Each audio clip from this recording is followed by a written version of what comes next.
Vivo's just launched a couple of brand new flagships, and while you see most creators focusing on the more expensive X300 Pro, I tend to focus on this one instead, the standard Vivo X300. And that's mainly because the vanilla version this time, in a way, it's a follow-up to Vivo's X200 Pro Mini from last year, and that was a phone I really enjoyed using. The X300 is just as compact, it sports a newer, more powerful SoC, and comes with an even higher capacity battery. So today let's break it down, take a close look at what Vivo has to offer with this compact X300. If this is your first time here, or in case you just can't remember, my name's Ash, you're watching C4eTech, and let's get started.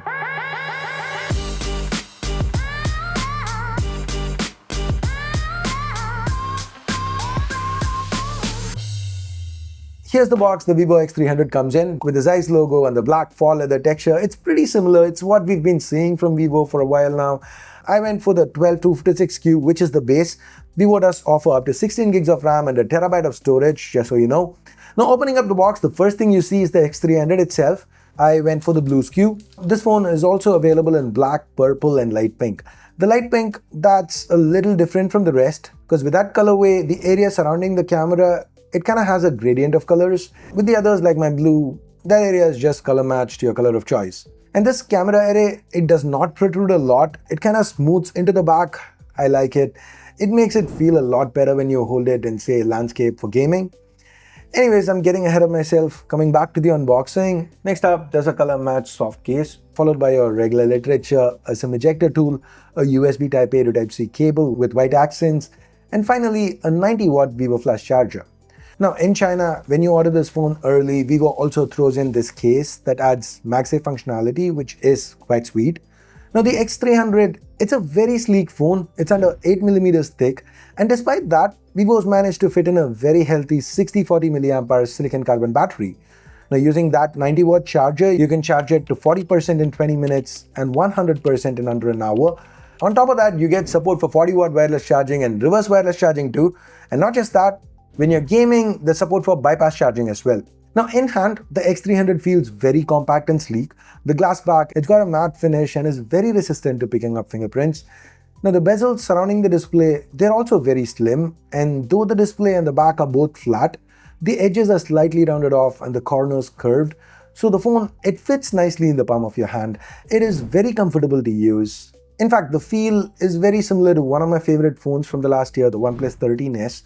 But unlike that phone, the fingerprint scanner here, it's placed better. It is of the ultrasonic variety too. And Vivo offers an IP68, IP69 rating for ingress protection.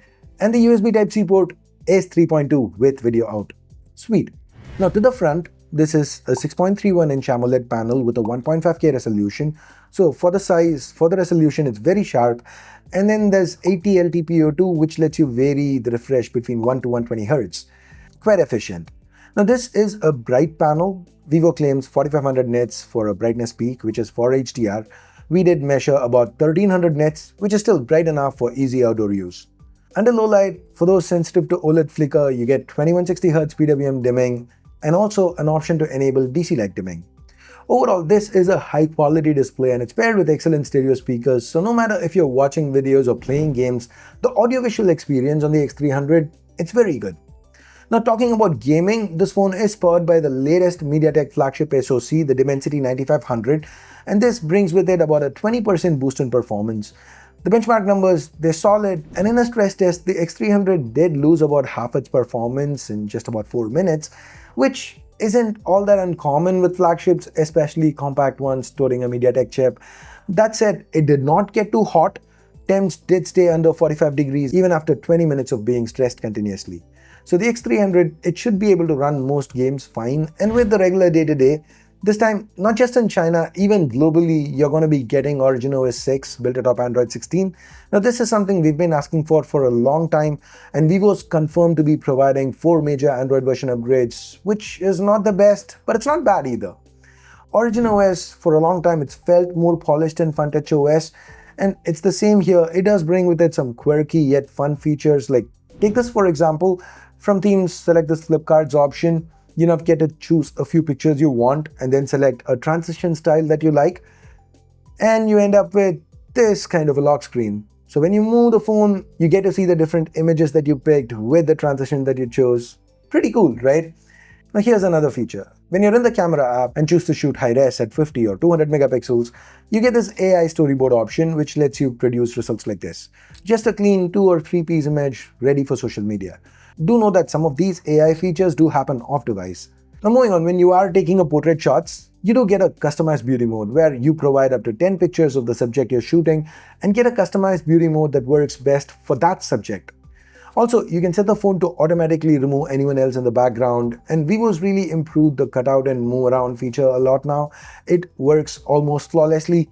There's also a Hitchcock zoom option present, which has you shoot and move a little and ends up getting you results like this. Once again, very social media friendly. And it's not just that, there are just lots and lots of portrait styles for you to choose from. The snapshot mode, that also seems to be very well done. Just look at this. It's usually very hard to shoot pets, but we ended up getting excellent results here.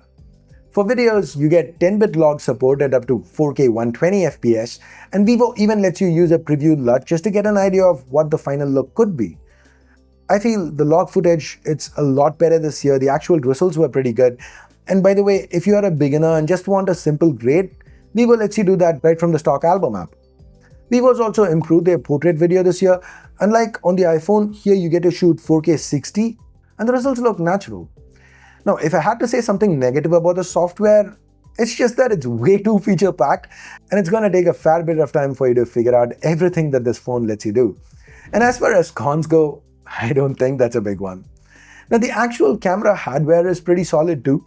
The primary here is the 200 megapixel Samsung HPB sensor, a 1x1.4 inch sensor that Vivo actually uses for telephoto on the X300 Pro. It is paired with an optically stabilized f1.7 lens and it does a very good job even under low light. Just look at how well the highlights are handled here. Now for the ultra wide, we get yet another Samsung sensor, the 50 megapixel JN1. This is a 1x2.76 inch sensor that's paired with an f2 lens. And finally, for the telephoto, we get a Sony sensor here, the Light 602. This is another 50 megapixel sensor, but 1x1.95 inches. It's paired with yet another optically stabilized lens, a 70mm equivalent this time with a f2.6 aperture. Does fairly well, can even focus up close for telephoto macro shots like this. Now, if you want to up your telephoto game even further, Vivo sells a dedicated telephoto kit with a 165mm equivalent zoom lens. Now for selfies, there's a new 50 megapixel sensor that seems to do a fine job. It can even shoot 4K 60 video. Now guys, people usually go for the vanilla model instead of the Pro when they want to save a fair bit of money. And yeah, that is true here. The vanilla model is cheaper. The X300 starts at 43.99 RMB, converted prices are on screen, and the Pro model, it costs about 20% more. But this time, I feel the X300 is a lot more than just the cheaper Vivo flagship. And that's largely because of this form factor, the comfort it brings with it. Now yes, the optics are a step down from the Pro, but these are still very competent cameras, and the X300, it matches the Pro with almost everything else. So overall, I feel like the X300 is an amazing compact flagship by itself, well worth the asking price, one that I can't wait to see launch globally. So what do you think about Vivo's X300? Let me know your thoughts in the comments below, and I guess that's it. Thanks for watching. Ash out.